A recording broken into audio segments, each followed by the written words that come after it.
नमः ओं विष्णुपादाय कृष्णप्रेष्ठाय भूतले श्रीमदे भक्तिवेदान्त स्वामिन् इति नामिने। नमस्ते सारस्वते देवे गौरवाणी प्रचारिणे निर्विशेषशून्यवादी पाश्चात्यदेशतारिणे। जय श्रीकृष्ण चैतन्य प्रभु नित्यानन्द श्री अद्वैत गदाधर श्रीवासादि गौरभक्तवृन्द। हरे कृष्ण कृष्ण कृष्ण हरे हरे, हरे राम राम राम हरे हरे। हरे कृष्ण कृष्ण कृष्ण हरे हरे, हरे राम राम राम हरे हरे।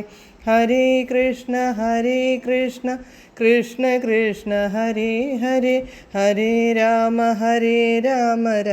राम ഹരേ ഹരേ.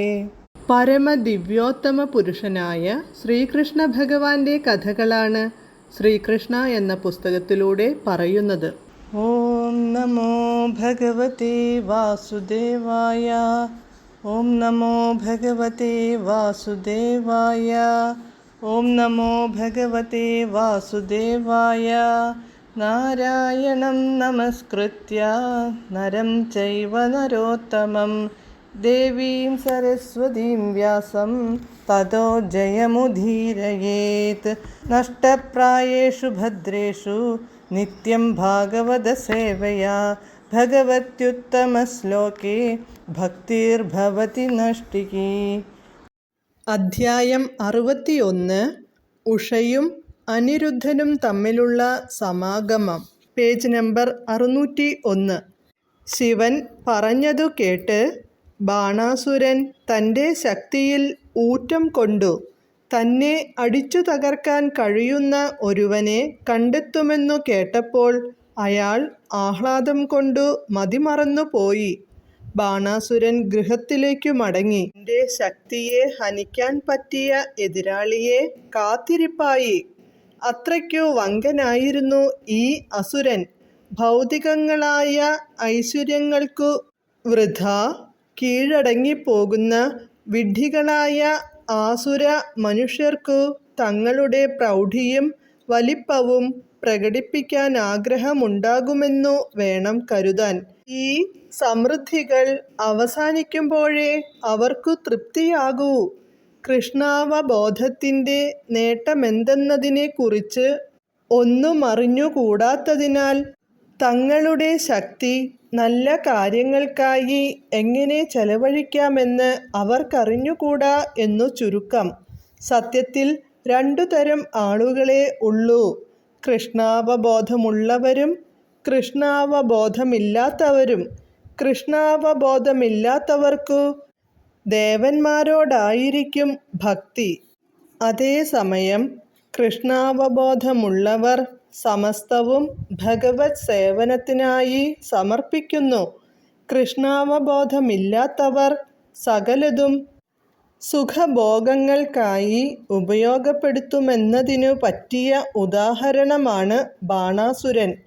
യുദ്ധം ചെയ്യാനുള്ള തൻ്റെ അസാധാരണമായ കഴിവ് സ്വന്തം താത്പര്യത്തിനു വേണ്ടി മാത്രം ഉപയോഗപ്പെടുത്താനാണ് അയാൾക്കു തിരക്ക്. പറ്റിയ എതിരാളിയെ കിട്ടാതെ അയാൾ പർവ്വതങ്ങളെ ഇടിച്ചു തകർക്കുന്നു. ഇതിനു വിപരീതമായി യുദ്ധം ചെയ്യാൻ അത്യസാധാരണമായ ശക്തിയും കഴിവുമുള്ള അർജുനൻ അതൊക്കെ കൃഷ്ണനു വേണ്ടി മാത്രം ഉപയോഗപ്പെടുത്തി. ബാണാസുരന് ഉഷ എന്നു പേരുള്ള സുന്ദരിയായ ഒരു മകളുണ്ടായിരുന്നു. വിവാഹപ്രായമെത്തിയ അവൾ ഒരിക്കൽ തോഴിമാരുടെ നടുവിൽ ഉറങ്ങിക്കിടക്കുമ്പോൾ താൻ ഒരിക്കലും കണ്ടിട്ടോ കേട്ടിട്ടോ പോലുമില്ലാത്ത അനിരുദ്ധൻ തൻ്റെ സമീപം ഇരിക്കുന്നതായും അദ്ദേഹവുമായി അവൾ ദാമ്പത്യബന്ധത്തിൽ ഏർപ്പെടുന്നതായും സ്വപ്നം കണ്ടു. പ്രിയപ്പെട്ടവനെ, നീ എവിടെയാണ് എന്നുറക്കെ ചോദിച്ചുകൊണ്ടാണ് അവൾ ഉണർന്നത്. മറ്റുള്ളവരുടെ മുമ്പിൽ സ്വയം വെളിപ്പെടുത്തപ്പെട്ടതിൽ അവൾ ലജ്ജിച്ചുപോയി. ബാണാസുരൻ്റെ പ്രധാനമന്ത്രിയുടെ പുത്രി ചിത്രലേഖയായിരുന്നു അവളുടെ ഇഷ്ടത്തോഴികളിൽ ഒരുവൾ. ഉഷയും ചിത്രലേഖയും ഉറ്റ സുഹൃത്തുക്കളായിരുന്നു. അത്യന്തം ജിജ്ഞാസയോടെ ചിത്രലേഖ ചോദിച്ചു, പ്രിയപ്പെട്ട സുന്ദരിയായ രാജകുമാരി, നിന്റെ വിവാഹം കഴിഞ്ഞിട്ടില്ല. ഇന്നേ വരെ നീ ആൺകുട്ടികളെ കണ്ടിട്ടുമില്ല. അതിനാൽ നീ ഇങ്ങനെ വിളിച്ചു പറയുന്നത് കേട്ട് എനിക്ക് അത്ഭുതം തോന്നുന്നു. ആരെയാണു നീ അന്വേഷിക്കുന്നത്? നിനക്കു പറ്റിയ പുരുഷൻ ആരാണ്?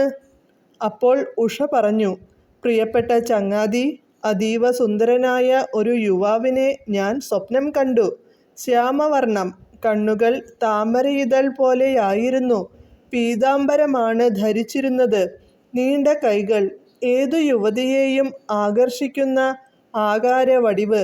ഈ സുന്ദരൻ എന്നെ ചുംബിക്കുകയായിരുന്നെന്നും ആ ചുംബനാമൃതം ഞാൻ ആസ്വദിച്ചിരുന്നെന്നും പറയുന്നതിൽ എനിക്ക് അഭിമാനമുണ്ട്.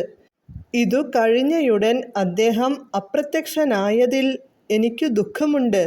ഞാൻ നിരാശയുടെ ചുഴിയിൽ എറിയപ്പെട്ടു.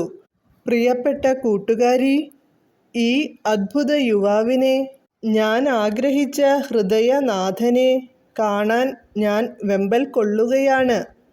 ഉഷയുടെ വാക്കുകേട്ടു ചിത്രലേഖ പറഞ്ഞു, നിന്റെ ദുഃഖം എനിക്കു മനസ്സിലാകും. ഈ ഉലകത്തിൽ അധോലോകത്തോ മധ്യമലോകത്തോ ഉപരിലോകത്തോ എവിടെയെങ്കിലും ഈ യുവാവുണ്ടെങ്കിൽ നിനക്കു വേണ്ടി അവനെ ഇവിടെ എത്തിച്ചു തരാമെന്നു ഞാൻ ഉറപ്പു തരുന്നു. സ്വപ്നത്തിൽ കണ്ട ആളിനെ നിനക്കു തിരിച്ചറിയാൻ കഴിയുമെങ്കിൽ നിനക്കു മനസമാധാനം നൽകാൻ ഞാനുണ്ട്. ഞാൻ കുറേ ചിത്രങ്ങൾ വരയ്ക്കാം.